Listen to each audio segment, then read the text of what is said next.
तो लोकसभा चुनाव 2024 में बीजेपी को बड़ा झटका लग सकता है। आप जानते हैं लोकसभा चुनाव 2024 की तैयारियां जोरों शोरों से शुरू हो चुकी हैं। बीजेपी से लेकर के कांग्रेस से लेकर के तमाम जो है पार्टियों ने कमर कस ली है इस चुनाव के लिए। तो वही खबर महाराष्ट्र से सामने आ रही है, जहां पर एक सर्वे के मुताबिक बीजेपी लोकसभा चुनाव 2024 महाराष्ट्र के अंदर हार जाएगी।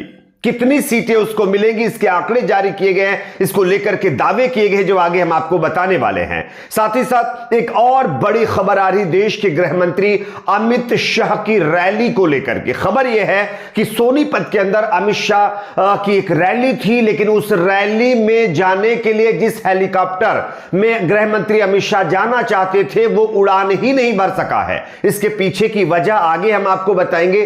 तीसरी बड़ी खबर आ रही है दोस्तों कि अब एक और कानून जिसका नाम प्लेसेस ऑफ वर्शिप एक्ट है, इसको रद्द करने की मांग जो हिंदूवादी संगठनों की तरफ से की गई है। इस कानून को लेकर के नया बवाल खड़ा किया गया है। किस तरह से, इस पर भी जानकारी देंगे। उससे पहले एक छोटी सी रिक्वेस्ट करेंगे, इस वीडियो को ज्यादा से ज्यादा लाइक करिए, शेयर करिए। अगर आप इस चैनल पर नए हैं तो सब्सक्राइब करके बेल आइकन को जरूर प्रेस कर लीजिए। बात करेंगे पहली और बड़ी खबर की। जैसा कि आप जानते हैं लोकसभा चुनाव 2024 का जो वक्त है बहुत करीब आ चुका है। अगले साल ही लोकसभा चुनाव 2024 होने वाला है। इसके चलते तमाम पार्टियों ने अपनी अपनी कमर कस ली है इस चुनाव को जीतने के लिए। तो सर्वे करने वाली कंपनियां भी पीछे क्यों रहे? सर्वे करने वाली कंपनियां भी अलग अलग राज्यों का सर्वे कर रही हैं। लेकिन इसी बीच महाराष्ट्र का एक और नया जहां सर्वे सामने आया है, तो वहीं अब उद्धव ठाकरे की तरफ से महाराष्ट्र के लोकसभा चुनाव 2024 को लेकर के बड़ी भविष्यवाणी कर दी गई है।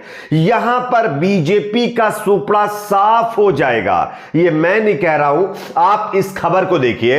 2024 में चुनाव एमवीए को मिलेगी, यानी महाविकास आघाड़ी को मिलेंगी 40 सीटें। पूर्व सीएम उद्धव ठाकरे का यह बहुत बड़ा जो है एक तरह से बयान सामने आया, उनका दावा सामने आया। नासिक के मालेगांव में भाजपा नेता रहे आडवाय हीरे पाटिल, जिन्होंने अब बीजेपी से बगावत करके शिवसेना उद्धव ठाकरे का दामन थाम लिया है शुक्रवार को, तो वहीं पार्टी में शामिल होते होते उन्होंने यह भी कह दिया कि भाजपा किसान विरोधी है।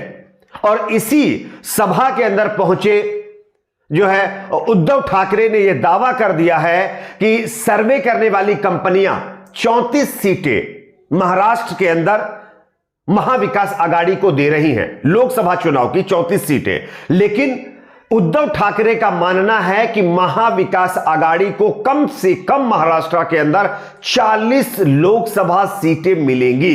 40 से ज्यादा सीटों पर जो है महाविकास आघाड़ी के कैंडिडेट्स की जीत होगी। और अगर ऐसा होता है तो दोस्तों कहीं ना कहीं बीजेपी और एनडीए को यह बड़ा झटका लग सकता है, शिंदे गुट को बड़ा झटका लग सकता है। आप जानते हैं कि एक दिन पहले ही सी वोटर का सर्वे सामने आया है, जिसमें यह कहा गया है कि कर्नाटक और उसके बाद जो है महाराष्ट्र और एक राज्य है जहां पर बीजेपी काफी ज्यादा सीटें चुनाव में हार रही है। अगर महाराष्ट्र की बात करें तो सी वोटर ने 34 सीटें महाविकास आघाड़ी के पक्ष में दी है कि वो इस बार के लोकसभा चुनाव में जीत सकता है। लेकिन उद्धव ठाकरे का कहना है कि उनकी पार्टी और तमाम पार्टियों के साथ जो गठबंधन वो मिलकर के 40 से ज्यादा सीटें यहां पर इस बार महाराष्ट्र के अंदर लोकसभा चुनाव में वो जीतेंगे। तो ये कहीं ना कहीं बड़ी भविष्यवाणी है। आपके हिसाब से महाराष्ट्र के अंदर कौन सी पार्टी कितनी सीटें जीत सकती है, कॉमेंट सेक्शन में जरूर बताइएगा। एक और खबर की बात करेंगे जो कि आ रही है हरियाणा के सोनीपत में गृहमंत्री अमित शाह की होने वाली रैली को लेकर के। गृहमंत्री अमित शाह की सोनीपत के जो अंदर रैली थी, उसमें जिस हेलीकॉप्टर का गृहमंत्री अमित शाह इस्तेमाल करने वाले थे, उस हेलीकॉप्टर ने उड़ान ही नहीं भर सकी है। और इसका जो रीजन बताया जा रहा है वो खराब मौसम बताया जा रहा है। मैं आपको खबर दिखा रहा हूं, आप देखिए इस खबर को। जानकारी यह है कि केंद्रीय गृह मंत्री अमित शाह हरियाणा के सोनीपत जिले की गोहना सब्जी मंडी में जन उत्थान रैली प्रस्तावित उनकी तरफ से की गई थी। सब कुछ सही चल रहा था, लेकिन ऐन वक्त पर मौसम दगा दे गया है और वह रैली में नहीं जा सके हैं। यानी गृह मंत्री अमित शाह की एक और रैली रद्द हो गई है। खराब मौसम की वजह से उनका हेलीकॉप्टर और उड़ान नहीं भर सका है और उनका प्रोग्राम जो सोनीपत में होना था उसको कैंसिल कर दिया गया है। हालांकि उन्होंने फोन के द्वारा रैली को संबोधित किया है, लेकिन अगर वो यहां पर पहुंचते तो शायद जो है नजारा कुछ और ही होता।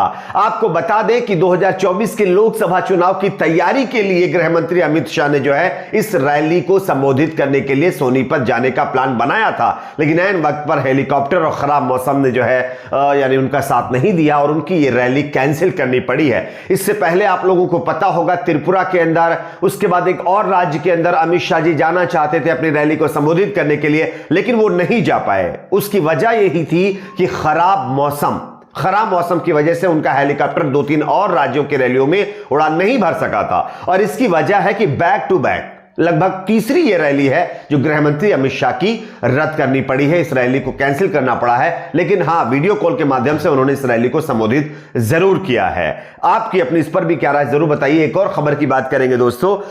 खबर यह है कि प्लेसेस ऑफ वर्शिप एक्ट, इस कानून को खत्म करने की अब तैयारी शुरू हो चुकी है। और यह तैयारी जो है यहां पर कौन लोग कर रहे हैं, मैं उनकी तस्वीर दिखा रहा हूं, आप देखिए।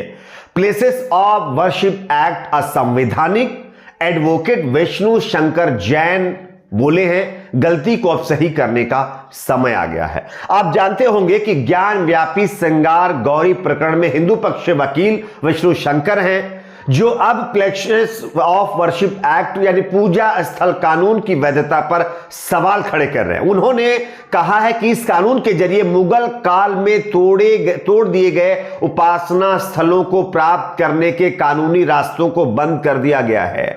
वही जो है वक्फ एक्ट बना करके कथित अल्पसंख्यक वर्ग के लोगों को किसी भी जमीन को वक्फ संपत्ति घोषित करने का अधिकार दे दिया गया है। यानी कि जो विष्णु शंकर जैन हैं उनके मुताबिक जो ये पूजा स्थल कानून है इसको रद्द कर दिया जाना चाहिए, इसको अब खत्म कर दिया जाना चाहिए। और ये जो मंदिर मस्जिद का लफड़ा है ना, इसको और मतलब जो है आगे बढ़ा दिया जाना चाहिए। इस तरह से उनका ये मतलब एक तरह से इशारा है। आपको पता होगा कि प्लेसेस वर्शिप एक्ट के तहत 1991 में ये लागू किया गया था और इस कानून के तहत 15 अगस्त 1947 से पहले अस्तित्व में आए किसी भी धर्म के पूजा स्थल को किसी दूसरे धर्म के पूजा स्थल में नहीं बदला जा सकता है।